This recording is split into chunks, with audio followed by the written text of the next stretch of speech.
Hey vibes, what's up? It's the Culture Detective here investigating your favorite albums, and today I'm going to do an album review on the latest Isaiah Rashad album, The House is Burning.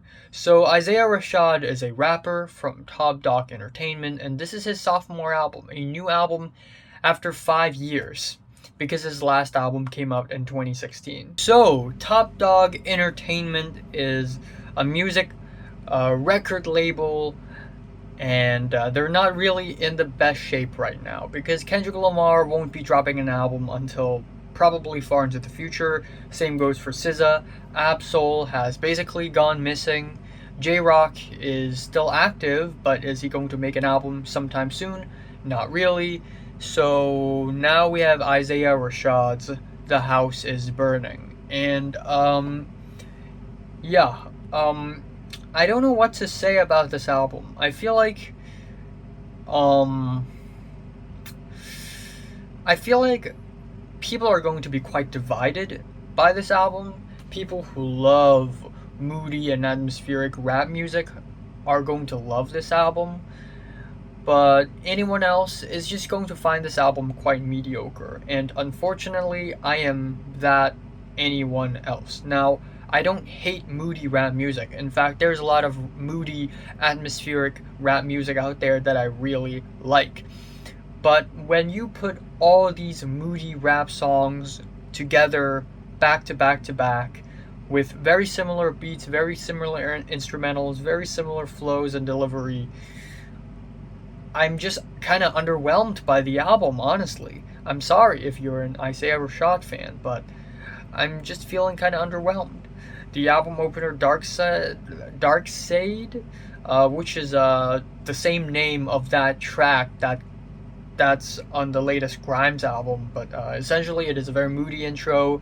It's got a smooth beat, the flow is just okay, and the whole track is just kind of meh. I mean, as an intro, it doesn't really do all that much. Musically, it's not really all that memorable or special or anything. It's just alright. The second track, From the Garden, features Lil Uzi Vert, and Isaiah and Lil Uzi Vert actually have a lot of chemistry on this track. I like the horns and the strings and the intro, and the simple but hard-hitting beat is pretty cool.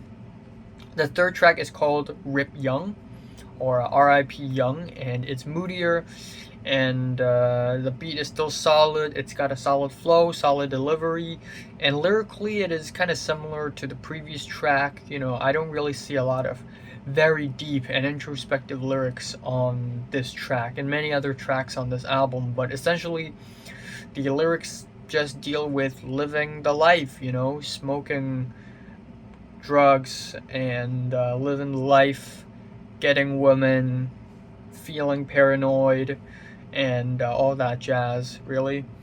And then afterwards we have the track Lay, which has a faint ringing beat in the background, which is just alright, but again, the performances, the production, nothing about this track just stands out. The track Claymore is more of a neo-soul track with a clipping beat and soft guitars, and while instrumentally it sounds really good, and Smino on this track is actually amazing. He just fits onto this track like a glove. In fact, a lot of the features on this album really fit the song that they are in, which is fantastic. Next up, we have the track Headshots for the locals, and again, similarly, the instrumentals, the performance, the delivery, they're all kind of similar. But one thing about this track that makes it a little bit less enjoyable, or not less enjoyable, but less credible, is that the first half of this track basically sounds like a Kendrick Lamar ripoff. And I get it, it's Top Dog Entertainment, but yeah, the track literally sounds like one of those vocal harmony bits that Kendrick Lamar would do on like Good Kid, Mad City or something. And then we have the track All Herb with its rolling drums and watery keyboards, which sounds great, but that is pretty much the extent of the instrumentals. Hey Mista might be the driest track on the entire album. The trap beat is kind of simple, the keyboards are kind of simple, and the production is for some reason really reverby and messy, especially towards the end. It's just super layered. Like, there's a bunch of sounds stacked on top of one another. There's a beat, there's a vocals, there are just so many sounds all at once at the end, and it just doesn't really sound all that great. And then we have the track True Story featuring J Rock and Jay Worthy, and it's got everything. It's got the good production, it's got the good performances, except there's something about this track that just makes it sound so awkward. I think it's mainly because of the hook, where they're just mumbling at that point. What You Said is another trap rap track with cowbells and atmospheric keyboards, which is, again, kind of similar to everything I've already listened to on this album, so it doesn't really stand out all that much for me. Don't Shoot sounds a little bit more different, where we have a slower drum beat and singing, rapping performances. Lyrically, it dives deeper into the life of trying to dodge killers, dodge a killing, avoid killing, and how death is just surrounding this kind of lifestyle. Then we have the track Chad, which is basically an extension of the previous track, lyrically, instrumentally. The track 9-3 Freestyle has some nice moody pianos, and the performances are fine, totally fine. I like the pianos though, they're really nice. The track Score features SZA, and I like the instrumentals on this track. I like the summery R&B flavor of the track, and SZA sounds amazing. But because SZA sounds so freaking amazing, everyone else on this track just pales in comparison. So it just actually makes this track a little bit weaker than it originally intended it to be. The title track, or THIB, which is short for The House is Burning, by the way, is kind of an underwhelming track. Lyrically, it is about paranoia, who is looking at me outside my window. And the album ends off with HB to You, which I think means happy birthday to you, but maybe I'm wrong. But this is actually a pretty good ending for the album, in my opinion. The sweet, soulful instrumentals and the slow beats are really nice. I like the horns. And lyrically, it dives a little bit deeper. It's a little bit more introspective. And there are some well-written, thought-provoking lyrics.